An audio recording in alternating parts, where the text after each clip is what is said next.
I'm back.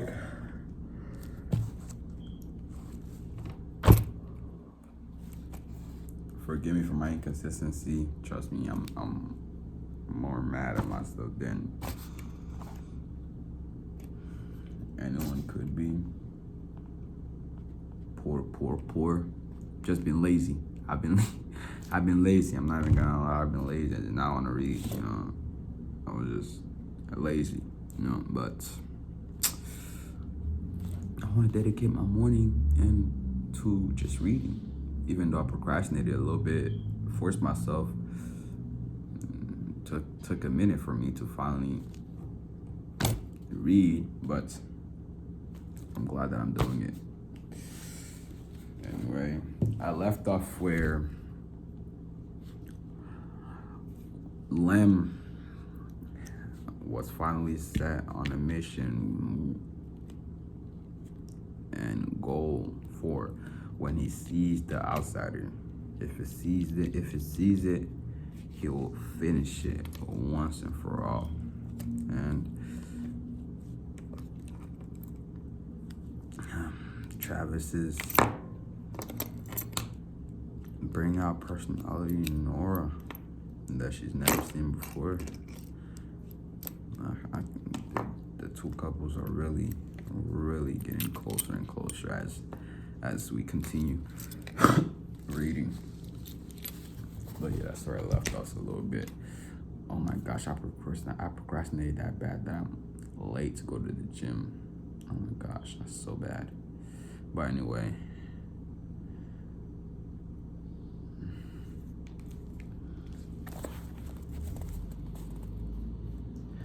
Electronically powered mechanical arms, controlled by 3 push buttons, turned the pages and held them in place. A quadriplegic could operate it with the stylus held in his teeth. Einstein used his nose. The dog seemed immensely pleased by the arrangement.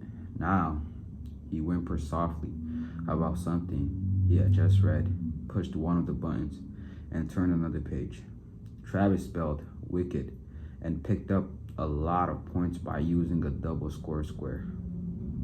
So Nora used her tiles to spell herky, which was worth even more points. Herky? Travis said doubtfully. It's a favorite Yugoslavian meal, she said. It is? Yes. The recipe includes both ham and turkey, which is why they call it. She couldn't finish. She broke into laughter. He gaped at her in astonishment. You are putting me on. You are putting me on, Nora Devon. What's become of you? When I first met you, I said to myself, now, there's the grimiest, damn, most serious young woman I've ever seen. And squirrely, well, not squirrely. Yes, squirrely, she insisted. You thought I was squirrely. All right, yeah. I thought you were so squirrely. You probably had the attic of that house packed full of walnuts. What does squirrely even mean? Like weird?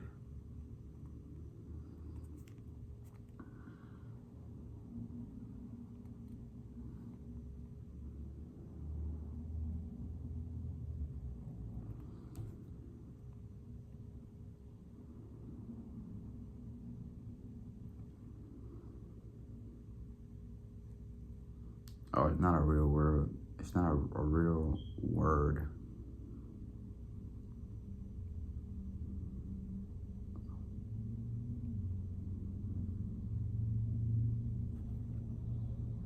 It's not a real.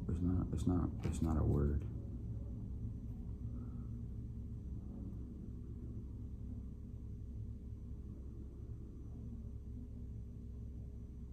Unstable.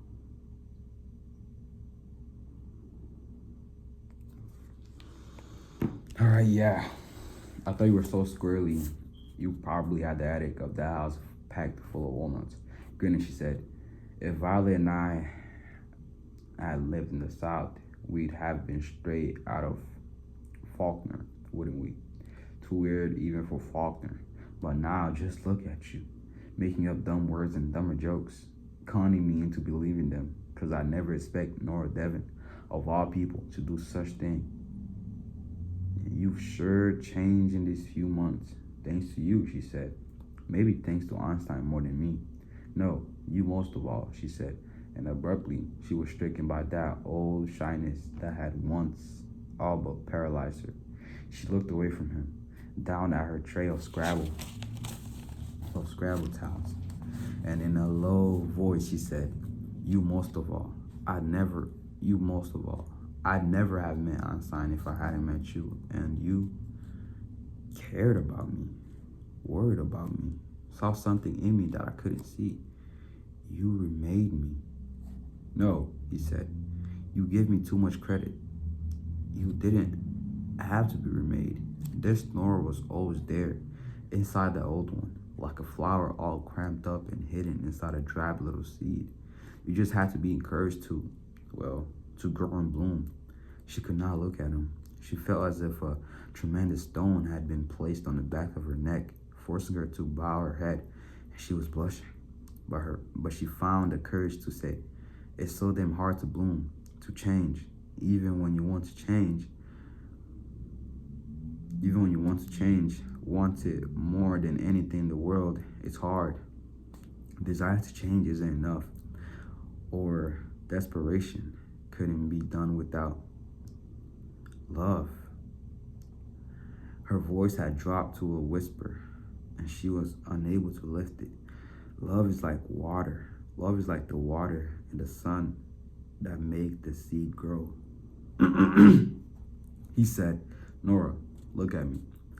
That stone on her neck must have weighed 100 pounds, 1,000. Nora,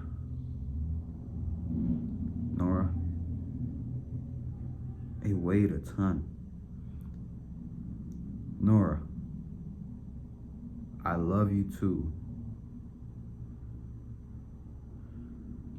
Somehow, with great effort, she lifted her head. She looked at him. His brown eyes, so dark as to be almost black, were warm and kind and beautiful. She loved those eyes. She loved the high bridge and narrow line of his nose. She loved every aspect of his lean and ascetic face. I should have told you first, he said, because it's easier for me to say than it is for you. I should have said it days ago, weeks ago. Nora, by God, I love you. But I didn't say it because I was afraid. Every time I let myself love someone, I lose them. But this time, I think maybe it will be different. Maybe you change things for me the way I helped change them for you. And maybe this time, luck's with me. Her heart raced. She could barely get her breath. But she said, I love you. What'd I say? I'm a genius. Nah, I'm just playing. But, I mean, it's no surprise that we could all tell, like, they love each other. It's awesome. Will you marry me? All right. That damn. Oh my gosh. And Travis want to get it going. He want to get it over with. I can tell. Will you marry me? She was stunned. She did not know what she'd expected to happen, but certainly not this. Just hearing him say he loved her, just being able to express the same sentiments to him, that was enough to keep her happy for weeks, months. She expected to have time to walk around their love as if it were a great and mysterious edifice that, like some newly discovered pyramid, must be studied and pondered from every angle before she dared to undertake an exploration of the interior. Will you marry me? He repeated. This was too fast, recklessly fast. And just sitting there on the kitchen chair, she got as dizzy as if she had been spinning around on a carnival ride. And she was afraid. And she was afraid too. So she tried to tell him to slow down. Tried to tell him they had plenty of time to consider the next step before taking it. But to her surprise, she heard herself say, yes, oh yes. He reached out and took both her hands. She cried then, but they were good tears. Lost in his book, Einstein had nevertheless been aware of what was transpiring. He came to the table, sniffing at both of them, rubbing against their legs, and whining happily. Travis said, "Next week? Married? But it takes time to get a license and everything. Not in Las Vegas. Not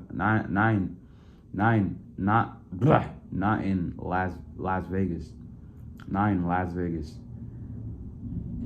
I can call ahead, make arrangements with the wedding chapel in Vegas.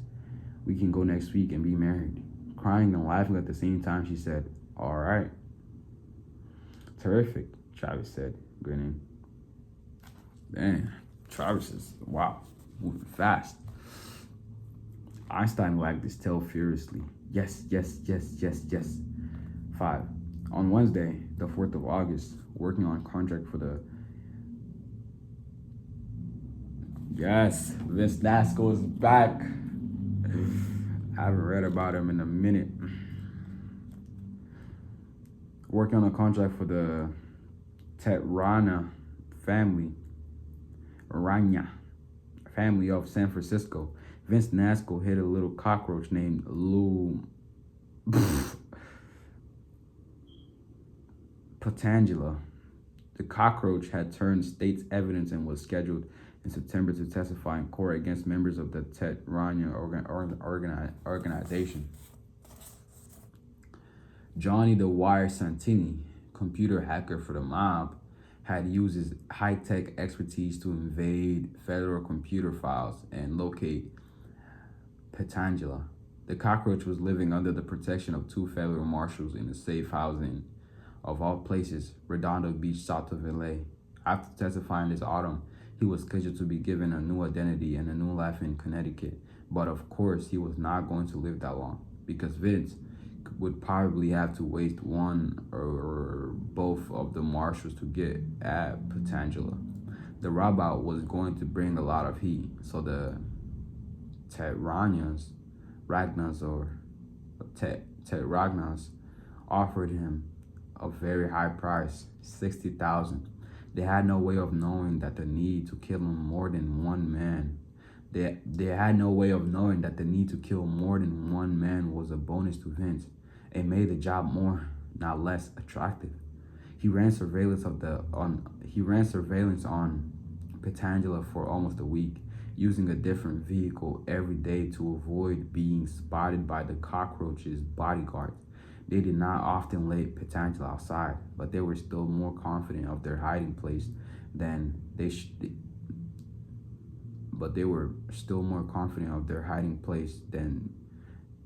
have been, because 3 or 4 times a week they allowed him to have a late lunch in public, accompanying him to a little trattoria 4 blocks from the safe house. They had changed Petangela's appearance as much as possible. I'm so confused.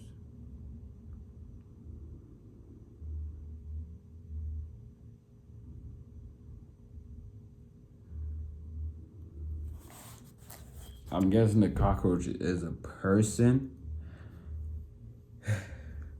It's a random dude.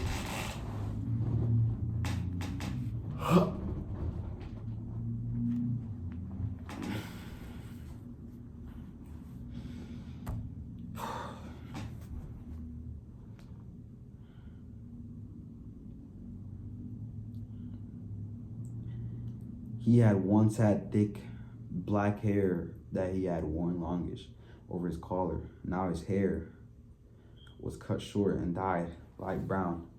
He'd had a mustache, but they made him shave it off.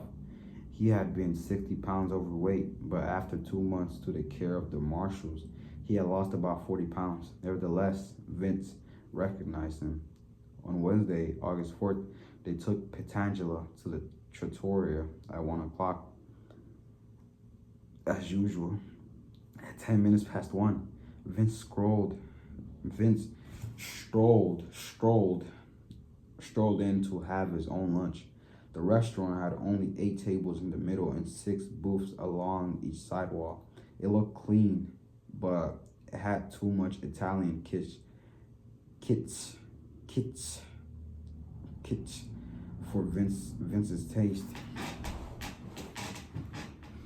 Red and white checkered tablecloths, garish murals of Roman ruins, empty wine bottles used as candle holders, a thousand bunches of plastic grapes, for God's sake, hanging from lattice fixed to the ceiling and meant to convey the atmosphere of an arbor, because Californians Californians tend to eat an early dinner, at least by Eastern standards. They also eat an early lunch. At by 10 past 1, the number of diners had already at by oh and by 10 past 1, the number of diners had already peaked and was declining. By 2 o'clock, it was likely that the only customers remaining would be Petangelo, his 2 bodyguards, and Vince, which was what made it such a good place for the hit.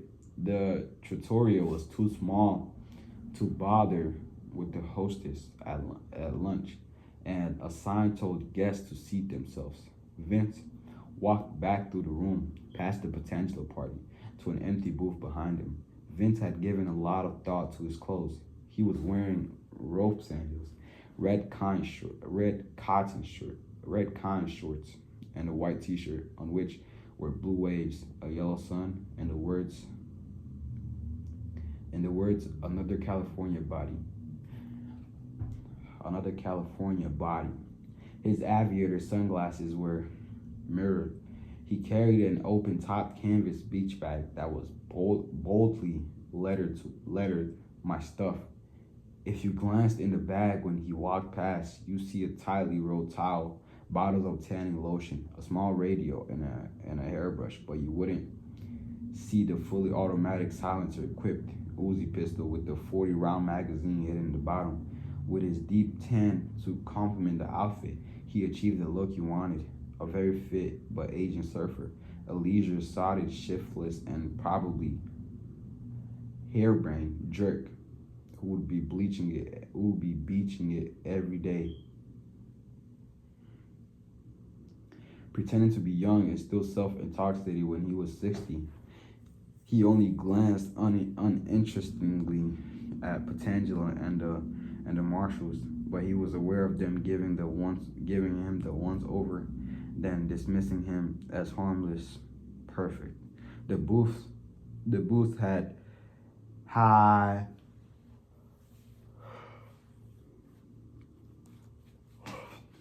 Yeah, this is Vince's next mission. This is Vince's mission. He's currently on his mission. He got sent to kill a random dude named Petangelo. So what about Lou? Who's that? Oh, Lou Petangelo, right? Oh yeah, Petangelo, yeah.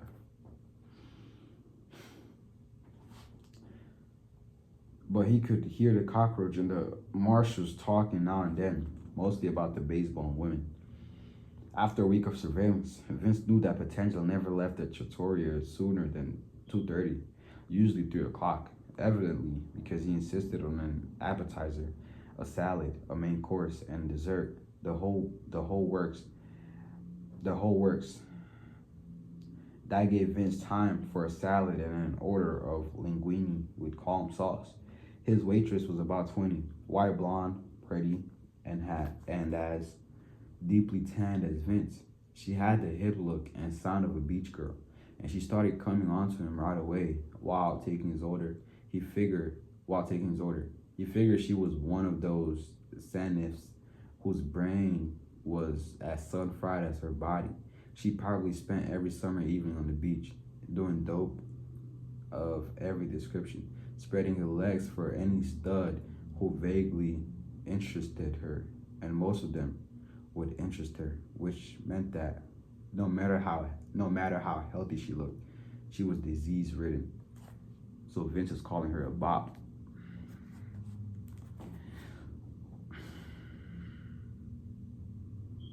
Just the idea of humping her made him want to puke, but he had to play out the role he'd chosen for himself. So he flirted with her and tried to look as if he could barely keep from drooling at the thought of her naked, drooling at the thought of her naked, writhing body pinned under him. At 5 minutes past 2, Vince had finished lunch, and the only other customer.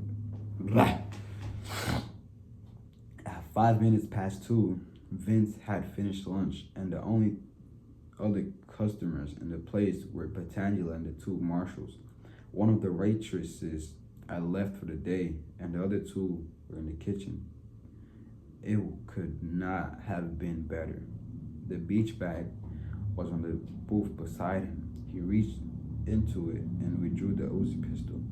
Petangela and the marshals were talking about the Dodgers' chances of getting in the World Series. Vince got up, stepped around to their booth, and sprayed them with 20 to 30 rounds from the Uzi. The stubby high-tech silencer worked beautifully, and the shots sounded like nothing more than a stuttering man having trouble pronouncing a word that began with a sibilant. It went down so fast that the marshals didn't have a chance to reach for their own weapons. They didn't even have time to be surprised. Snap, snap, snap. Petangela and his guardians were dead in 3 seconds. Vince shuddered with intense pleasure and was briefly overcome by the wealth of life energy that he had just absorbed. He could not speak. Then in a tremulous and raspy voice, he said, "Thank you." When he turned away from the booth, he saw his waitress standing in the middle of the room, frozen in shock. Her wide blue eyes were fixated on the dead man, but now her gaze swiftly slowed to Vince. Before she could scream, he emptied the rest of the magazine into her, maybe 10 shots, and she went down in a rain of blood. "Snap, thank you," he said. Then said it again, because she had been young and vital, and therefore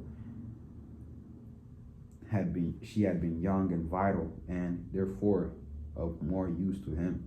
Concerned that someone else would come out of the kitchen, or maybe someone would walk past the restaurant and look in and see the waitress on the floor, Vince stepped quickly to his booth, snatched up the beach bag, and jammed the Uzi pistol under the towel. Putting on his mirrored sunglasses, he got out of there. He was not worried about fingerprints. He had coated the pads of his fingers with Elmer's glue. It dried, nearly transparent, and could not be noticed unless he turned his hands palms up and called people's attention to it.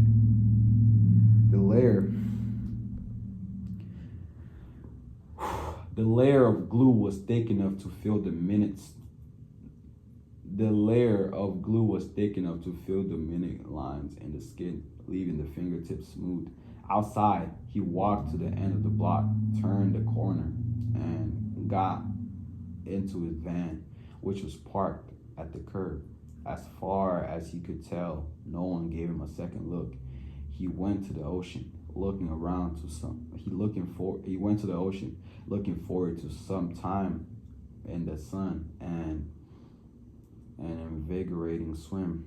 Going to Redondo Beach, 2 blocks away, seemed too bold, so he followed the coast highway south to Bolsa Chica, just north of where he lived in Huntington Beach. As he drove, he thought about the dog. He was still paying Johnny the Water to keep tabs on Animal Pound, police agency, and anyone else who might be dragged into the search for the retriever. He knew about the National Security Agency bulletins to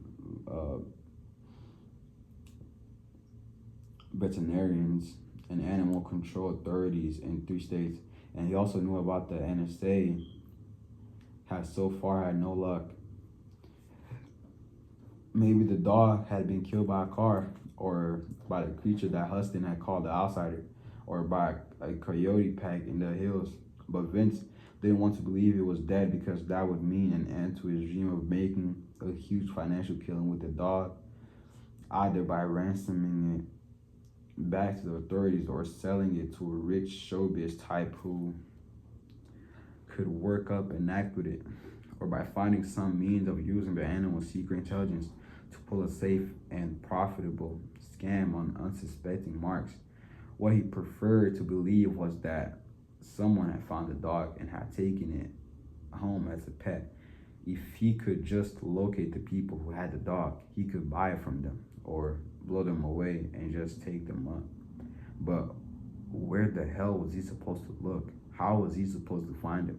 If they were findable, the NSA would surely reach them first. Most likely, if the dog was not already dead, the best way to get his hands on it was to find the outsider first and let that beast lead him to the dog, which Huston had seemed to think it would. But that was not an easy task either. Johnny the Wire was also still providing him with information about particularly violent killings of people and animals throughout Southern California. Vince knew about the slaughter at the Irvin Park petting zoo, the murder of Wes Dahlberg, and the man at Bordeaux Ridge. Johnny had turned up the rash of reports about mutilated pets in the Diamond Bar area, and Vince had actually seen the TV news story about the young couple who had encountered what they thought was an extraterrestrial in the wilds below Johnston Peak. 3 weeks ago, two hikers had been found horribly mauled in the Angeles National Forest, and by hacking his way into the NSA's own computers, Johnny had confirmed that they had taken over jurisdiction in that case too, which meant it had to be the work of the outsider. Since then, nothing. Vince was not ready to give up, not by a long shot. He was a patient man. Patience was part of his job. He would wait, watch, keep Johnny the Wire at work, and sooner or later, he would get what he was after. He was sure of it. He later decided that the dog, like immortality, was part of his great destiny. At Balsa Chica State Beach, he stood for a while with the surf pounding against his thighs, staring out at the great dark masses of surging water. He felt as powerful as the sea. He was filled with scores of lives. He would not have been surprised if electricity had silently leaped from his fingertips the way thunderbolts flash from the hands of the gods in mythology. Finally, he threw himself forward into the water and swam against the powerful incoming waves. He went far out before turning parallel to the shore, swimming first south and then north, keeping at it until exhausted. He at last allowed the tide to carry him back to shore. He dozed for a while in the hot afternoon sun. He dreamed of a pregnant woman, her stomach large and round, and in the dream, he strangled her to death. Oh my gosh, this dude is evil.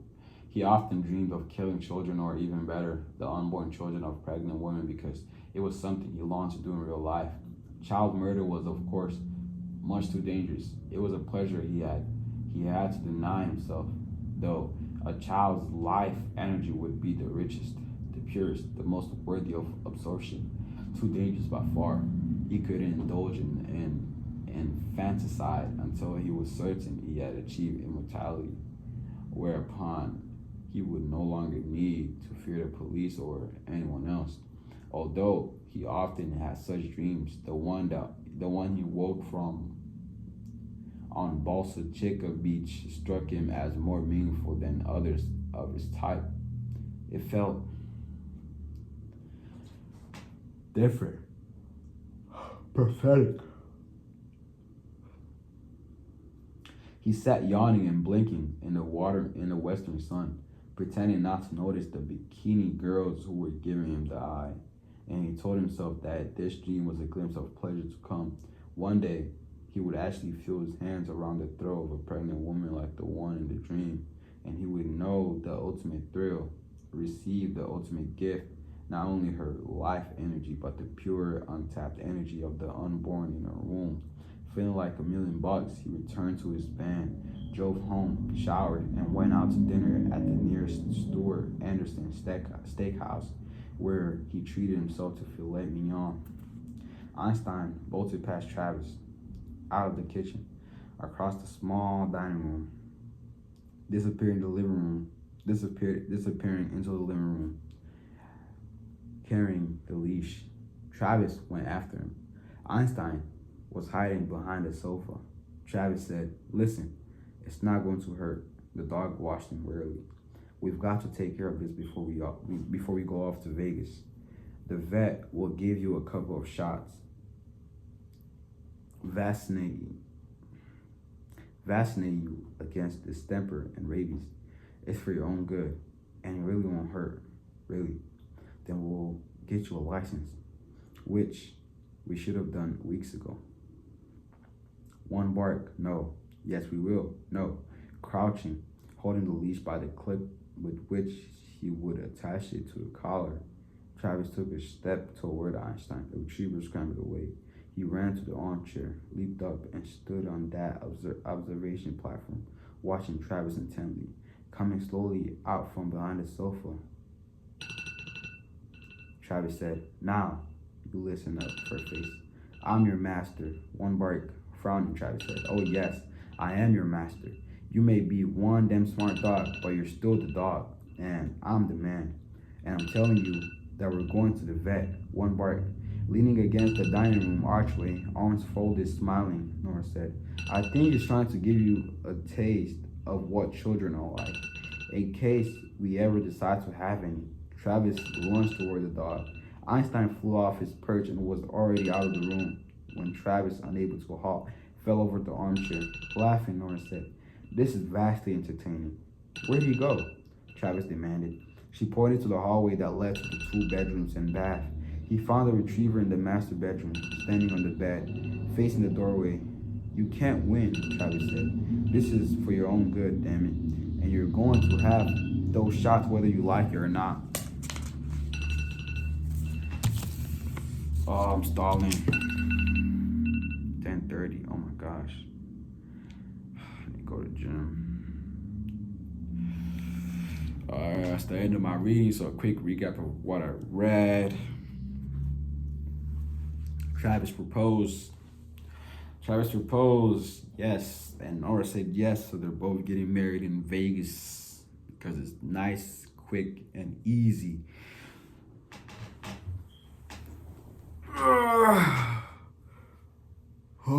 Finally read about Vince after a long minute. He was sent on another mission to kill a random dude named Lou Patangela, who's high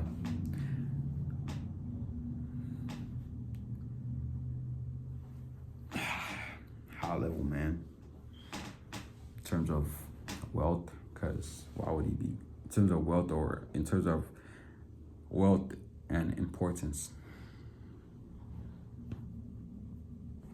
He was sent to kill him, which he did. Also killed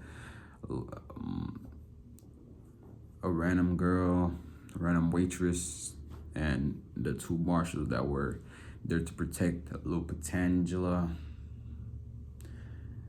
Yeah, Vince completed his mission, but he was still set on finding Einstein. But he also has no luck. So that's where I left it. It's a little bit of what I read. I apologize for the inconsistency. That's on me. Man, I gotta fix this. Just be consistent. Just be consistent. Just be consistent. It's not easy, but I'm figuring out. But I'm slowly figuring it out. It's not a sprint. It's definitely a marathon. So I got this, man. I got this. It's not over yet.